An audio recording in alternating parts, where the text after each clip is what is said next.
How to do roof repairs on a high-pitch tile roof. The tiles on a tile roof crack and break easily if not waterproofed and protected with paint.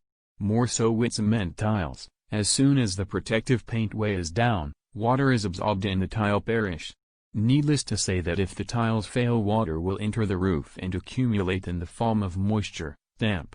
Now, this is when timber starts to rust and mold grows. Rotting timber causes the roof structure to fail and the roof will collapse. Mold, on the other hand, will lead the occupants to fall ill. This classic situation where roof maintenance and waterproofing is left for too long lead to cement filling on the ridge of the roof to separate. Water will enter the roof and damage is inevitable. Together with the medical expenses, the consequences will cost the owner a pretty penny. Work to be done. Clean the roof of all dust and debris using a high-power hose. Replace damaged roof tiles and do waterproofing on the roof ridge, flashing and valleys. Seal the roof with quality UV-resistant paint. A tile roof that is properly waterproofed and painted lends aesthetics to the property.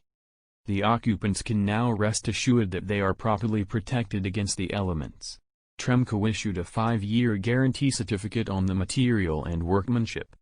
Visit site https://tremco.co.za or call 0732708270.